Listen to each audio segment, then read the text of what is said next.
Well, hello everyone. My name is Marnie and I'd like to welcome you to Frankston City Library's FrankTALK with debut author, Polly Phillips. Before we get started, I'd like to acknowledge the traditional custodians of the land on which Frankston City Libraries operates, the Bunurong people of the Kulin Nation, and pay my respects to their elders past, present and future. I'd like to extend that respect to the elders of other communities who may be joining us today. There are so many ways to kill a friendship. You're lying sprawled at the bottom of the stairs, legs bent, arms wide. And while this could be a tragic accident, if anyone's got a motive to hurt you, it's me. My best friend's murder could be described as the rumour meets the holiday, and it's a compulsive thriller with a toxic friendship at its heart that keeps you in the dark until the final breathless pages. And today we have its award-winning author, Polly Phillips, with us. Polly, thank you so much for joining us. Well, thanks so much for having me. It's such a thrill to be here. It's lovely to have you. And I understand My Best Friend's Murder, it is your debut novel, but it was inspired by a toxic friendship of your own. Can you tell us a little bit about that and how it led to you writing your first novel? Well, I think a lot of people actually, a lot of the feedback I'm getting is that many people do have an Izzy in their lives. So I get odd text messages at funny times of the day and night saying, I've got an Izzy. I think it's probably, I should be frank and say that the person that inspired the friendship, it was not entirely like Izzy. And I hope that I've got a little bit more self-confidence and integrity than Beck. But I think it's just that it's the dynamic between them that really inspired, that I shared that dynamic with a friend. And that's what inspired it. And I think we were very close friends as teenagers and well into our 20s. But I think much like Beck and Izzy in the book, there were these sort of little incidents where, and it sadly with toxic friendships, it is a two-way thing. I don't really think there is an innocent party. And so I think she probably didn't bring out the best in me just as much as I didn't bring out the best in her. But these sort of little games of one-man upmanship and that sort of stuff. And that's really what inspired it. I wanted to write a book for a long time. It had always been a goal. And I did actually start writing 5 years ago, a completely different book, a historical fiction. But it just didn't go anywhere. I just couldn't make it work. And even as I was writing it, it felt quite laborious. So a friend of mine suggested I write something completely different, clearly not the friend that inspired the book. And I just started writing this inspired by the friendship with my old friend, who I'm no longer in contact with. And the words just flowed. It was, I guess, a testament to the fact that I had a story that I wanted to tell, because I just, once it started, I couldn't stop. Absolutely. Now, towards the end, like you said, it was a bit of a two-way street. And I was trying to work out, all of a sudden it hit me and I thought, well, who was the toxic half in the friendship? Because we're hearing it from Beck's point of view, and there seemed to be a lot of self-talk going on with the characters. Was that intentional, that perhaps it was the interpretation rather than the action some of the time? Definitely. I'm glad you picked up on that, Marnie. That's what I wanted to do, really, to show that actually it's never that simple, though nobody is, well, I think very few people are Holly bad or Holly good. I think we all have that capacity to be a bit spiteful if we're backed into a corner. And I think they are both quite, it's the friendship, I suppose, that because on their own, they both have some good points and some positive relationships in their lives separately. But together, that sort of toxicity just crackles between them. And I think they're both equally guilty. And perhaps by the end, Beck is not looking as squeaky clean as she was at the start, and Izzy's not looking quite so villainous. Absolutely. I'm trying to work out how to word this next thing I'm going to say without giving too much away. But I will say, I noted how easily Rich's family removed themselves. And it made me really interested to see how that story may have evolved had there been multiple voices. Because I thought it was really interesting that they kind of just dropped off the radar. And it really doesn't give too much away. But I thought that was really interesting given the tight relationships they had so early in the book. Was that part of that as well? Or how did that, I'm trying not to give anything away. Yes, I have to be really careful as well, not to I think quite a lot of one of the themes that sort of seems to crop up in across the relationships in the book is the focus on appearances and how things appear, and the importance that the characters place on that. And I think at the beginning we think that the Waverleys are a very tight family, the three sons and this very proud mother and the father that they're sort of all trying to impress and all look up to. And while that is true, I think it's sort of built a bit on a hill of sand. And actually, as it sort of unravels, you see that perhaps the parents are very focused on their children being successful, and when things don't go to plan and they don't follow the sort of traditional path of success and happiness, that actually, as you say, the family drops away a bit. They don't really like things not being perfect. They're very interested in the surface. Now, I think as females, and I don't mean to stereotype here, but it helps being one. I think as females, we've all had that toxic friendship, if not once, twice, three times. And we may even be in one now, whether we recognise it or not. Do you think it's something that we always have in our friendships to a degree, or is it something that really is only in the extreme? That's such a good question, Marnie. I think we always have the potential to have it in our friendships. I mean, I actually do have, obviously I've had the friendship that I'm no longer involved in, but I am lucky enough to have some really good friends and really strong, solid friendships where competition and sort of toxicity genuinely doesn't play a part. But my instinct, when you asked that question, my instinct was to say yes. I do think that for whatever reason, I think that quite often girls are raised to be in competition with each other. And I think we also find it much harder to say how we feel, and much harder to handle confrontation in a completely different way. I sort of see it with my husband. He doesn't let any irritations with any friends sort of simmer. If he's annoyed with someone, he'll share it. And that person won't seem to take offense, or they'll have a good old row, and that's it, and it's done, or they won't.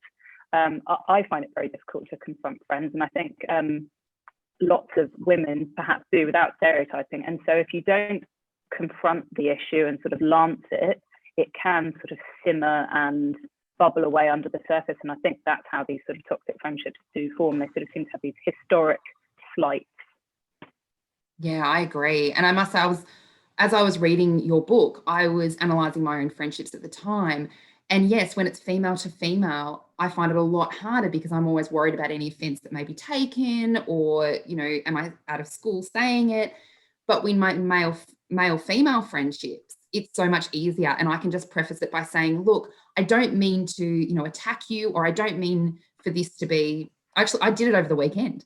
I said, you know, I don't mean this to be an attack on what's happening for you right now, because I'm really happy for you. However, I'm feeling like this. And it was, I'm really glad you told me, because I'll do X, Y, Z to make sure that doesn't happen. Like it was really open and honest. And that's why I feel sometimes my stronger friendships can be male, female, like platonic. Yeah. So, they can be a lot less complicated, can't they? Yes. Less emotion involved, I think. Now, you are a journalist by trade, and you've worked across Australia, Dubai, Denmark, the UK. What led you to fiction writing, and more specifically, what drew you to making this a psychological thriller? So like a lot of people, I'd long had that ambition that I wanted to write a book, but I just never really sat down, and it always seemed it's something that I would start tomorrow, and then never did. And eventually I sort of got to the point, after my daughter was born, I spent probably about 6-9 months not writing at all. There was nothing that inspired me, and I was sort of caught up in those sort of early days of giving your life very much over to the demands of what your baby needs. Maybe I just didn't have the creative headspace, but once I wanted to write again, I felt like there'd been a shift. I actually actively felt like I had something to say. And then my husband was made redundant, so we left Denmark, where we were living, and we moved back to London, where I'm from. And he got a job that meant it was a bit like the equivalent of FIFO. So he was away for a month at a time, and then back for a month. And so actually I just suddenly had a lot more evenings on my own. And I thought, actually, now is the time. He's been jabbering on and saying you're going to do this for years and years, and you actually haven't done anything. If not now, then never. So that's what gave me the push to start writing. And I signed up and I did an online course, and it was about how to write the first 15,000 words. So that, by having those fortnightly deadlines, that sort of gave me a bit of structure. That was actually on the book that is still under my bed, has gone nowhere. And then, as I say, I started writing My Best Friend's Murder as a bit of a palate cleanser, just to take a break, because what I was working on wasn't going anywhere. And it initially wasn't intended to be a psychological thriller. A bit like we were talking off screen or off camera, Marnie. I just started writing it, and I just wanted to capture the dynamics of the friendship. I didn't necessarily know where it was going to go. There wasn't certainly wasn't a murder at the very beginning of the plot. Obviously, it would be a bit lost without one now, given the title. But I won a competition. I entered it into a competition in Dubai, where I was living at the time. And it was actually the third time I'd entered that competition. I'd entered it 2 years running and got nowhere with the book under the bed. And I finally thought, right, I'm just going to give it a go with a completely different book. And it won, which was amazing. I'm so stoked. And one part of the prize was to sit down with a literary agent, and he would give feedback. He was the judge. And pretty much the first thing he said was, "This needs a murder." And I was like, how about an attempted murder? No, very definitely needs a murder. And that sort of changed the path of the book, really. I was frank enough and sort of, what's the word I'm looking for? I guess I wanted to be published, and I was very much prepared to take feedback on board. And I trusted his opinion, and I thought, here's the expert, this is what he's saying. I was still playing around with it, writing, enjoying it. So I wasn't leaving anything behind that I couldn't be parted from. And so I thought, okay, fine, we'll go with the murder, we'll go with a psychological thriller. And we did. Awesome. And we are so glad you did, because the pace of this book is absolutely fantastic. I thoroughly enjoyed it. I was staying off air. I have a friend who messaged me this morning, and she woke up at 3 a.m. unable to sleep. And she said, I grabbed the book, because she started it yesterday. She said, I grabbed the book and I read for 3 hours. And she messaged me about an hour and a half ago, and she said, I've just finished it. So Ashley would like to know if you've entertained the idea of this being adapted for film, because she said it would make an amazing movie. I would love that. So Miramax, well, probably not Miramax, Disney, 20th Century Fox, anyone who happens to be listening in. Yeah, I mean, I agree. Obviously, I'm completely biased, but I'd love to see it as a film or a TV series. And for me, it's set where I grew up and lived for a long time in South London. So I can picture those scenes so vividly. So yeah, I would love for that to happen, but nothing is on the cards just yet. It's all wide open. Now, once you finish that course that you were talking about of those first 15,000 words, which I'm actually thinking that's something I might have to look up, because I was saying I'm on my 7,000th word at the moment, and I'm stuck. So I'm doing a lot of short things. But what is your process? So once you got that start going, what is your process? How do you write? Do you have any tips? Are you a planner, a pantser? How do you write?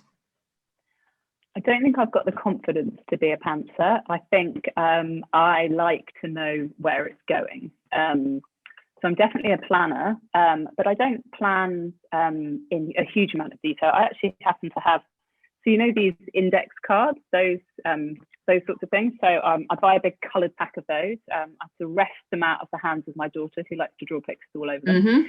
And then I will plot out scene by scene, just probably a sentence or two. Izzy and Beck fight, or something like that, or flashback, and then I lay them all out on the floor, and then when the place needs hoovering, I have to pick them up. So now I number them, so that when I pick them up and then put them down again, they don't get too out. You need a blank wall. You need a wall of blue tack. I do. Well, I do, but unfortunately, I'm living in a rental, so I'm not allowed to put things on the wall. Otherwise, it would be pop marked in blue, or post-its, which do form a part of the book. There's a controversial post-it scene. I could see myself in that scene. Yes, I could take a leaf out of Izzy's book. But so I plan vaguely, and then I start writing. And a bit like you, I love doing the first sort of 5,000 words when the story can still go anywhere and you're sort of full of excitement for the characters, and then it does slow down a bit. You're staring down the barrel of another 75,000. But that's where having planned really helps me, because I do know where I'm going, and it may change. And the second book that I'm currently editing, which is it's another psychological thriller, but it's not a sequel. I decided halfway through that one of the major characters, something very big was going to happen to them, and it sort of struck me, and then I was so thrilled, and I couldn't believe I hadn't seen it from the beginning, and it was a lovely feeling as a writer to have a sort of genuine moment of inspiration. But that change I made forms quite a large part of it's quite a big reveal, and that was not planned, and I didn't see it coming. So there will be bits and pieces, but I like to have the vague destination of where the story's going, and then just the route I take might change a bit depending on traffic. When you do get a moment like that, how much does it change, do you think, the planning you already have in place that would have followed it? Or is that a time where you get that out and then plan the rest or review the rest? Well, that's a really good question. I think it probably does mean that it takes on a bit of a mind of its own, so what if you do make those kind of big changes. But a bit like the analogy I was just using, I suppose, that you've still got your end destination where you're going to end up, but it just might be that you're taking a right turn instead of a left. The characters, especially Beck and Izzy, they were such intricate characters.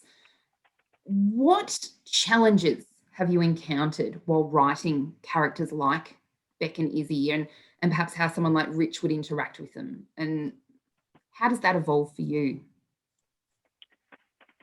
I think the challenge I find with characters, especially a character like Izzy, because she's quite extreme, and to start with, she's a bit of a cliche, legs up to her armpits and blonde, and sort of basically the type of person that we might all like to have been for a short time in our life when things seem to come easily. So it was trying to sort of flesh them out and still make them real, and still make them slightly sympathetic, which actually I'm not sure I 100% achieved, because a lot of the reviews seem to say that they're all completely unlikable. And of course I can see that, but I suppose as the writer, you have a bit of a soft spot for all of them. So I think for my next books going forward, I will try and endeavour to make them a little bit more likeable. So I guess maybe that was my challenge. But then I look at that, and you're right, everything I've read and watched has been, I really didn't like the characters, but I enjoyed how they interacted with each other, how they formed the book.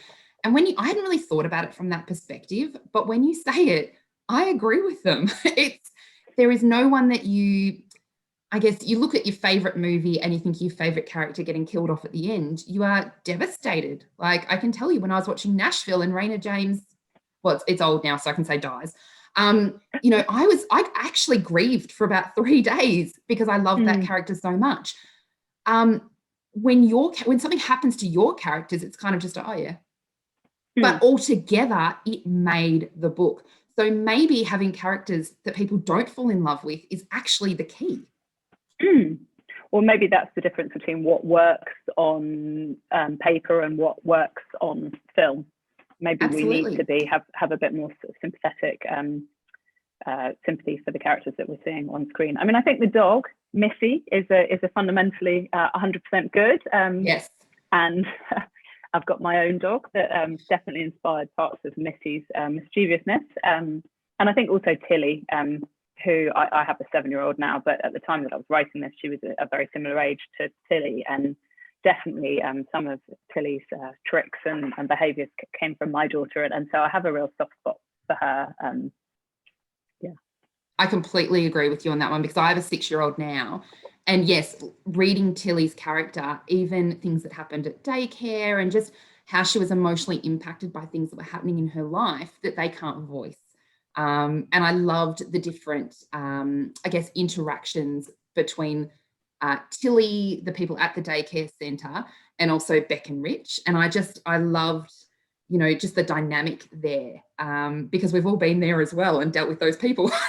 Yeah, I thought that was really I'm great. very inspired by the sort of officious people that you sometimes get working in daycare centres who are very sticking to the rules and don't have the ability to have a bit of heart. 100%. Now tell me, how long usually would it take you to get your first draft down? So obviously you had that initial manuscript that you popped into the competition. How long did it take you to get that down, and perhaps where you're heading with this next one as well?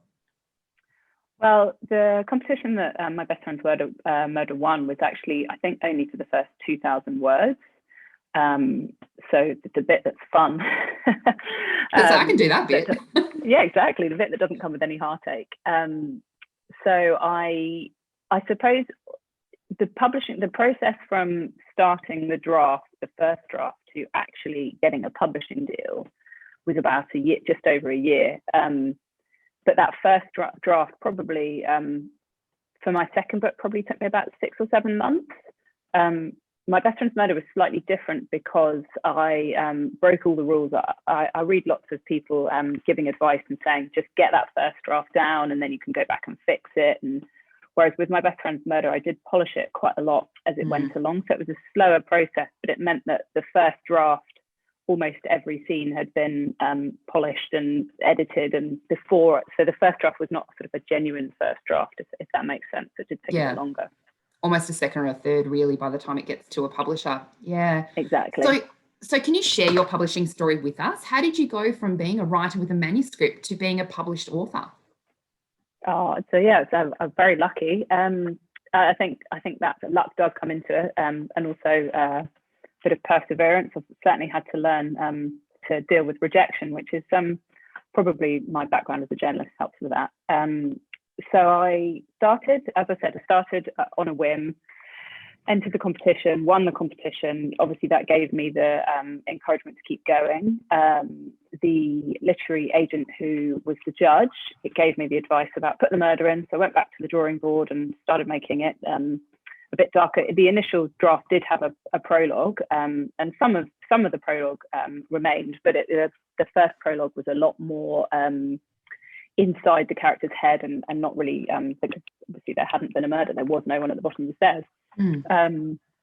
But so I wrote probably for about 6 months, I think, and finished my first draft that was not quite a first draft. And then lots of people give the advice that you should then put the manuscript away for at least a month, which I found really difficult because I finished it, I just wanted to get it out of the door, and I was a bit excited for the next stage. And but they were right, and I did, and it was tricky. So I did. I put the manuscript away for a month because the theory being that you then, when you're looking at it to do a final round of edits, you look at it with much fresher eyes, and you're able to have a much more informed, more neutral opinion on it. So I did do that. I put it away for about a month. It handily coincided with the school holidays, so I wasn't going to get much work done anyway. And then once I'd had another go at it and a final edit, I thought, well, now I've got to send it off.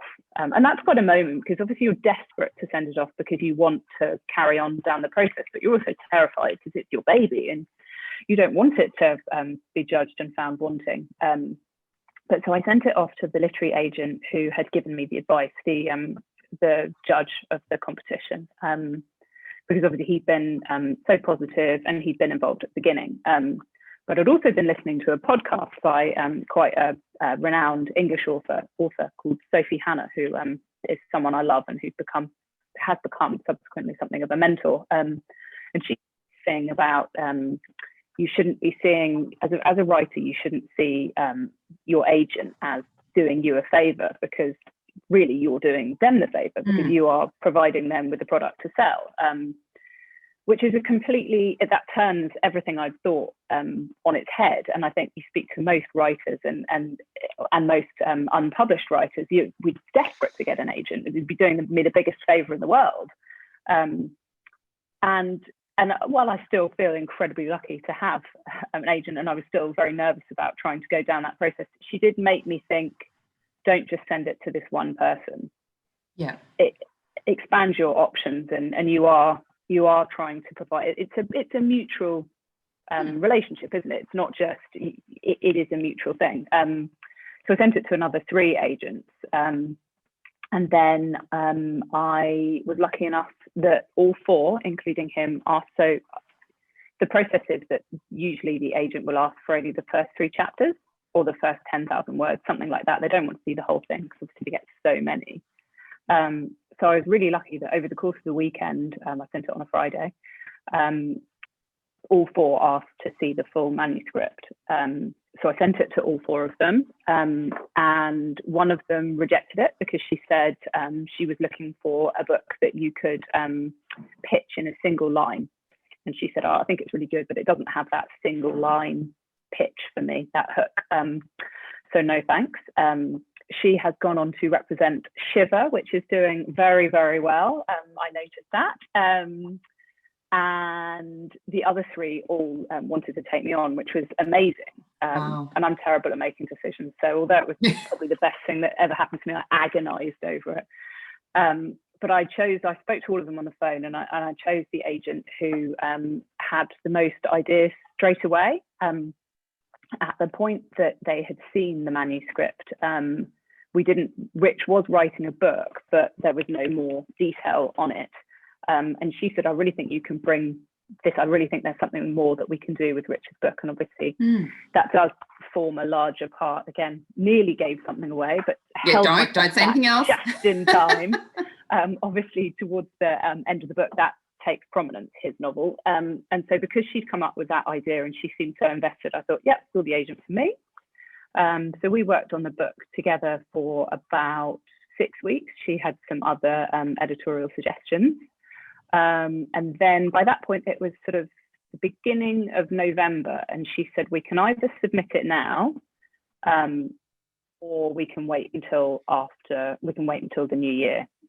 This was back in 2019. And she said, if we don't submit basically by the beginning of November, then everything will be closed down for Christmas. You won't get, don't even bother to think about December. No one's doing any work.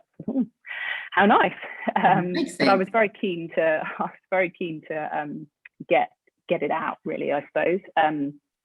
So I said, yeah, we'll give a final push. And so we did. We submitted it the beginning of November and had to wait a few weeks. And then 2 publishing houses wanted it, which was, again, just such a moment. Wonderful. And I met both of them. I happened to be in London at the time, which was incredibly fortuitous.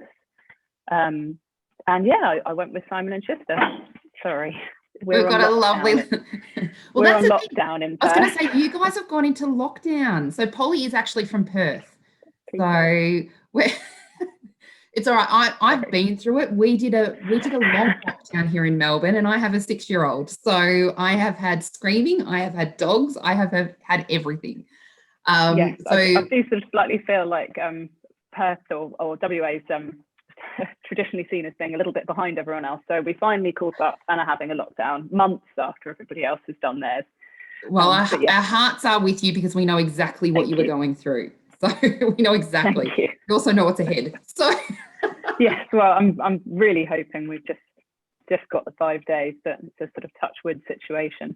Well, it's really lucky when you think about it, because in Victoria we had to pivot so quickly. So for us, we took all of our author talks online straight away. And it means coming back, we're currently in COVID normal for our libraries, that we have some in person and some on Zoom. And that's where we popped you on Zoom, because obviously the Melbourne threat, and to think you're in lockdown as of now, who knows what that would have meant had you been in Melbourne. So I know, thankfully, the wonders of modern technology. Yeah, I've even, because Perth had done a short lockdown at the beginning of last year when it all sort of, and even this time I'm seeing how much quicker all the shops are reacting and going straight into takeaway mode, and seems a sort of well-trodden path. And yeah, hopefully not too long. Oh, hopefully. And I think we'll see this a couple of times. I think we're all ready for it now, and we just roll with the punches, so to speak. Yeah. How has something like the pandemic, has it impacted your creativity at all? Has it impacted we'll find out, having to have children at home when you're trying to work? How is that feeling? We have been, I think I've been incredibly lucky because I have obviously up until now, Perth had dodged so much of the chaos that COVID had wrought on everywhere else. So no, because our children were only off for 2 weeks, it didn't encroach upon, I know, it didn't encroach upon the time that I would normally have spent. It was harder to get myself into the mindset. Obviously, sort of, it's such an anxious time for everyone, and being English with family back in London and worrying about them and that sort of stuff. But in terms of creativity, no, I've finished my second book, and I'm just doing. I've had the edits back from my editor at Simon and Schuster. So no, it's business as usual. It's just like everyone else, I suppose. It's just stiff upper lip and trying to sort of just refocus and get on with it. Push through. Now, I'm curious to know, a lot of writers tell me in order to be a great writer, you need to be a great reader. What is on your reading pile at the moment? Well, I was just looking at my book stack. I like to have at least 4 books lined up to read. If I have too many, I do start to feel a bit anxious about reading them all. But if I have too few, it's the same thing. So I've got, I'm very excited. I've got a book by the author C.J. Tudor called The Burning Girls. She writes thrillers, but they're sort of on the edge slightly of supernatural. And I don't normally, supernatural is not normally a genre that I'm particularly, it's not my bag, but she writes so beautifully, and I just love her stuff, that she's an author that actually, whatever she writes, I will buy it because I know I won't be disappointed. I've just read The Last Thing to Burn by Will Dean, which I'm seeing everywhere, and I got it out of the library. Wonderful. I must say, having originally come from the UK, and obviously things are very different there in so many ways, but the library system in the UK is really struggling. The funding just isn't there. So it is such a privilege and a pleasure to be in Australia. And I go to the library and I just order. And I mean, they're just so well stocked. It's absolutely fabulous. So yeah, I've just finished that. It's sitting there ready to go back when lockdown's over. But yeah, I read anything really. I just love losing myself in a book. Wonderful. And what is the book that you most like to recommend to people, and why? Can you pick one? That's such a good question, isn't it? Which book would I like to recommend most to people? There's a book by Maggie O'Farrell called After You'd Gone. It's quite old now. It must be 20 years old. And it's beautifully written, and it's just got some really, to call them twists is to sort of simplify them, because I suppose they're revealed, but just these little tweaks at the end where everything you thought you knew just changes its focus slightly, and you realize these sort of major things that have impacted all the characters, and that you didn't know at the beginning. That's one. And then the other one that I really love is it's much more commercial, is The Husband's Secret by Leanne Moriarty. I just think it's such a great book, and I actually prefer it to Big Little Lies. I did really like Big Little Lies, which is obviously the hugely successful TV series with Reese Witherspoon. But if I could have one question answered by the universe at the moment, it would be, particularly in lockdown, I think we all need these sort of cheery things. Who owns the right to The Husband's Secret, and why has that not been made into a series? Because I just think it would be brilliant. You know what I think? So I recommend that one. I think Reese might own it, and it wouldn't surprise me, because I think she may have bought one or two of Leanne's. So fingers crossed. But that is on my reading pile. So have you not read it? Yeah, I haven't read it yet. So I have read Big Little Lies and loved it, and actually preferred, as most of us do, preferred the book to the show, because I felt the ending, I felt they went over a bit too quickly. I thought there was more in it that was actually important in the book. So maybe I'll have to shift that up the pile. So it's such a gift. I mean, Big Little Lies is good, but The Husband's Secret to me is just far and away. I just loved it. I have so many on my pile, because of course I read for our Frank Talks, but then I also try and fit in reading for pleasure. And I must say, like, I just, as you were talking then, I thought, oh, I think I'm going to share mine, which I never usually do. But I actually read over Christmas. I pulled out a Christopher Pike book. So it's a youth, it's a young adult. And I read it in high school. It's called The Midnight Club. And it's a little bit spooky, and his stuff is meant to be horror, but this book ends up not being horror. It's actually lovely, and well, it does have the, you know, midnight club kind of element to it. It's actually set in a hospice for youth with cancer. So it's actually about their relationships. And I pulled it out. It was the third time I've read it. I probably haven't read it since I was in my early 20s. And I pulled it out really scared to read it, that perhaps I wouldn't enjoy it as much as I did back then. But I saw so many elements that I wouldn't have picked up on when I was 15, 16. So it was really great to bring out a book you love, like an older book, and enjoy it again. So I should look into that. The Midnight Club. It's a great title. Yeah, and it's a quick read. It's a young adult. It's a quick read. So really enjoyable. Now, I do want to know from you, given this is your debut novel, what is your advice for any aspiring authors who might be watching this today? Don't give up.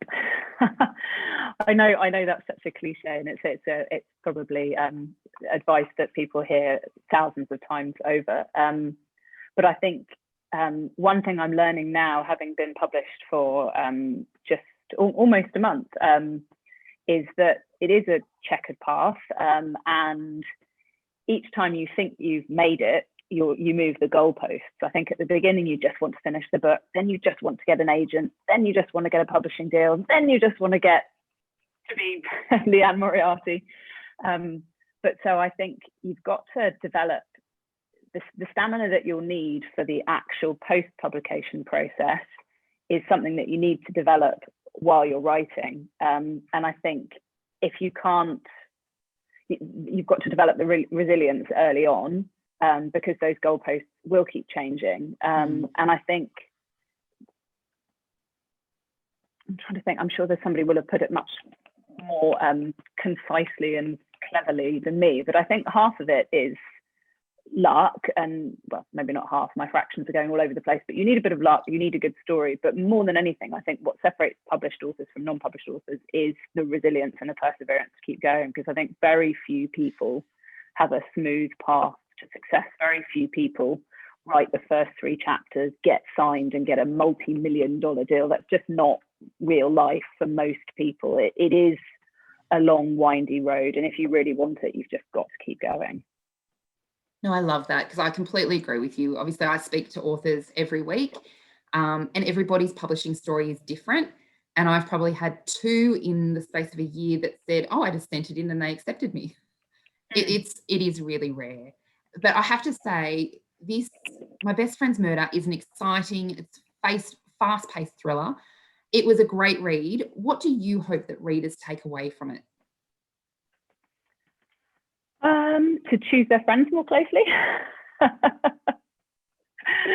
No, I think maybe it's just to look at the relationships of those people, the people that you have around you, to know that the people close to us do have the power to hurt us. And yeah, I mean, I did say it very laughingly, but maybe that is the true lesson, just to really analyze the relationships that you have. And I think, as I said, I do get a lot of text from people saying, oh, this is my relationship, or I've got an Izzy, and all that sort of stuff. And I guess I wouldn't say it so bluntly, but the answer, I suppose, is why do you still have an Izzy? If you know you've got somebody in your life who doesn't make you feel good, and who sort of actively seems to draw their strength from making you feel weak, seize the day and get rid of them, because life's too short. And actually, we need to surround ourselves by people who believe in us and care about us and you know, give us something. And we obviously want to give back. But if there's someone who saps your sense of self-worth, then get rid of them.